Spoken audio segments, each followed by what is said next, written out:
Hello, dear viewers. Welcome to Aminulchem Innovation. In my previous video, I provide a brief introduction of the mechanism of competitive adsorption. This video has been very popular. Therefore, in this video, I would like to provide a deep explanation on the interaction mechanism of competitive adsorption. This video is very important, so please do not skip. Well, the mechanism of pollutants are the most significant phenomena in multi-component adsorption equilibria. Gaining a deeper understanding of these mechanisms is essential in achieving better results and analyzing any adsorption system. However, one of the primary considerations for sorbent design is the van der Waals interaction since adsorption depends on the charge of the sorbent molecules and the atoms on the sorbent surface.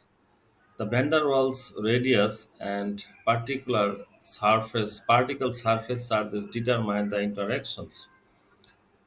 Often, the polarizability of the surface atoms, which rises with the weight of elements, enhances the dispersion interaction for a sorbent molecules.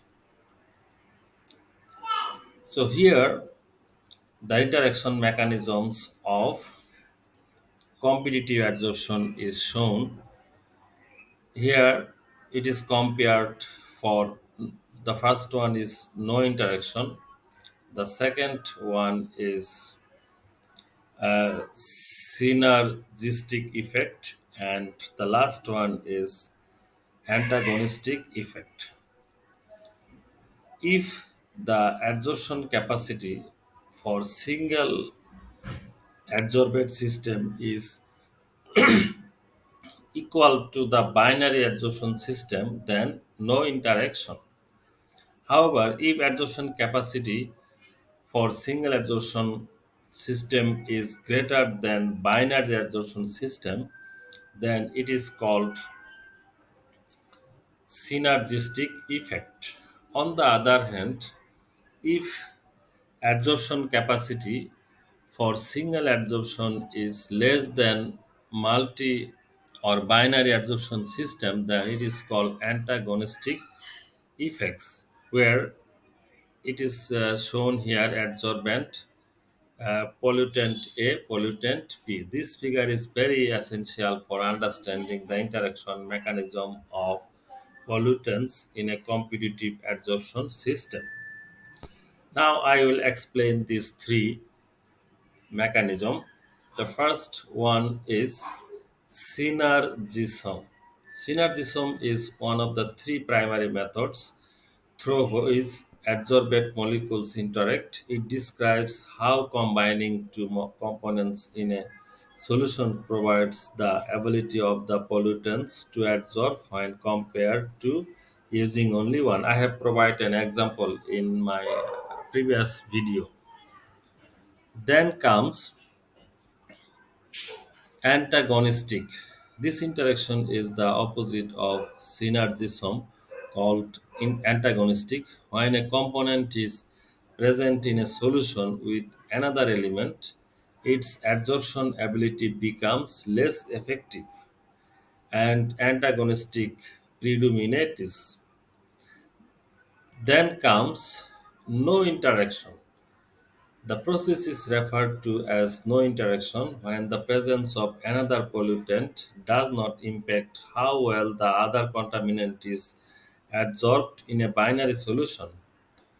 However, every element of a single system is equally distributed, essential to a binary system. So, table shows the expression for interaction mechanism of a binary system. The first one is additive rule. The second one is selectivity ratio.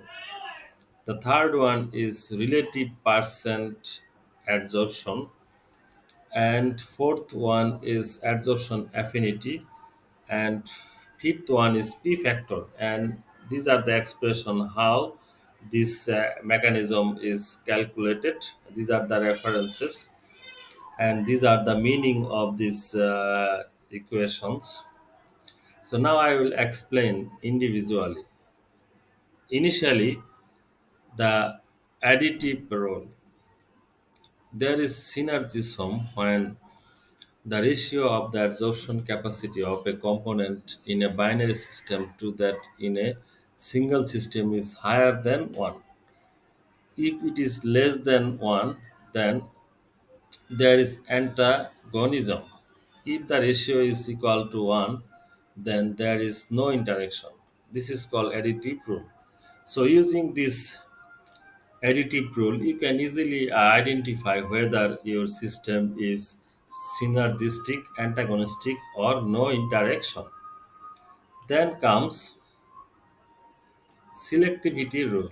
Selectivity is a crucial component in the explanation of the adsorption mechanism. It characterizes a component's discrimination when it competes against two or more other elements in the same solution. The selectivity ratio determines the selective presence of an adsorbent for a component. This ratio decides between binary and single system based on morphology, surface structure, and pore distribution. So, using selectivity rule, you can also identify these three mechanisms.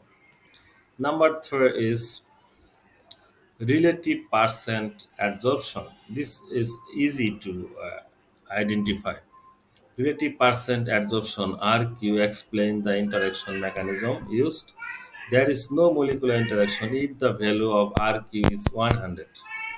If the value of RQ is below 100, then this indicates antagonistic interactions, where a value over 100 describes synergistic interactions. So using this, you can easily identify. Then comes sorption affinity.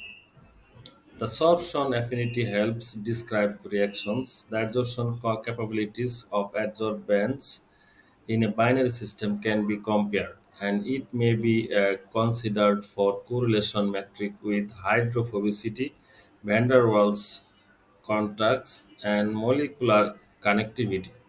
Adsorption affinity is expressed by the equilibrium ratio of the solid phase concentration to the liquid phase concentration. Finally comes P factor. The interaction of molecules are described by the P factor, a streamlined model that uses a ratio of monolayer capacity Qmax for the correlation approach. So P factor contrasts data from equilibrium with many components and is dimensionless. So using P factor, you can also identify whether your system is antagonistic or synergistic or no interaction. So these are the references from where most of the informations have been gathered. If you have any query, please do visit Aminulchem Innovation. And if you do not understand anything related to this video or other videos, please leave comment in the comment box. I will reply as soon as possible. Thanks for watching. Please do visit Aminulchem Innovation. Like, comment, share for more updates.